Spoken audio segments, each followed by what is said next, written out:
L'histoire commence dans les rues de Troyes. Benjamin et Sandra vivent ensemble à la chapelle Saint-Luc. Sandra travaille à l'ESAT, Benjamin essaie de se tenir tranquille. Ils ont des amis proches, Dylan et Noémie, le fameux crew du quartier, toujours présent pour protéger les leurs. Julien, le frère fragile de Noémie, vit sous curatelle. Il est maladroit, un peu naïf, mais profondément attachant. Tout semble calme, mais les ex de Sandra continuent de tourner autour. Frédéric Lachaise, enfermé dans son appartement crasseux du 17 rue du Berry, ronge son obsession. Il passe ses week-ends volets fermés, incapable de décrocher. De l'autre côté, Dimitri, un autre ex encore plus violent, inonde Sandra de messages haineux, insultes, menaces, appels anonymes. Il se croit tout-puissant, porté par ses délires de grandeur et son admiration pour Poutine. Un soir, Sandra craque.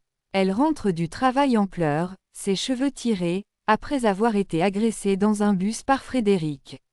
Benjamin, fou de rage, convoque la bande. Dylan, Walid, Kamel, Jay le Comorien, Samuel et les autres se retrouvent au quartier des Chartreux. Les regards sont lourds, les mots tranchants.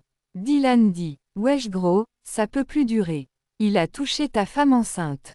Là, c'est mort, c'est la guerre. » Benjamin serre les poings. Mais il a déjà un sursis de 6 mois, il le sait, un geste de travers, et il part en prison.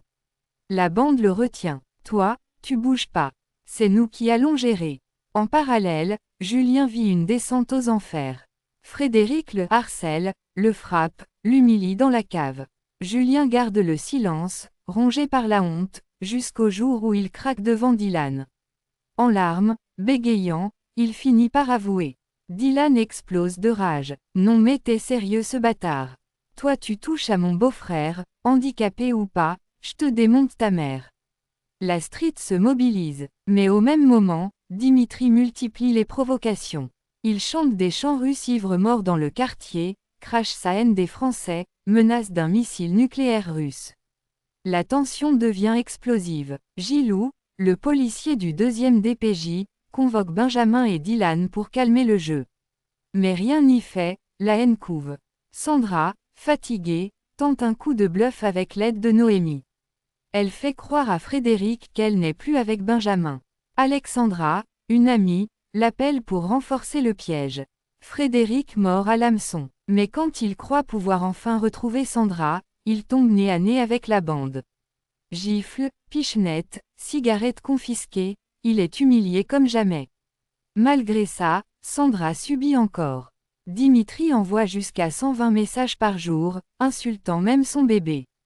Un soir, à 14h08, il lui écrit « J'espère que ton gosse va crever. » Cette fois, trop c'est trop. Gilles Escoffier l'interpelle en audition libre. Dimitri ose répondre qu'il regrette l'époque de la peine de mort, qu'il aurait « coupé la tête » à Sandra. La BS Family se serre les coudes. Dylan promet à Julien de le protéger jusqu'au bout. Benjamin fait une nuit blanche à veiller sur Sandra. Noémie, toujours hospitalisée après son accident, se réveille enfin et retrouve un peu de force. Le crew, les potes, la famille, tout le monde sait que la guerre n'est pas finie. Un été brûlant s'installe. David, l'ancien militaire, prend le volant d'un minibus pour emmener tout le monde en vacances. Les orages grondent sur l'Aube, mais dans le van, malgré la chaleur, une certitude, quoi qu'il arrive, ils resteront unis. Parce que dans ce monde de haine, de jalousie et de menaces, il ne leur reste qu'une chose à défendre, la famille.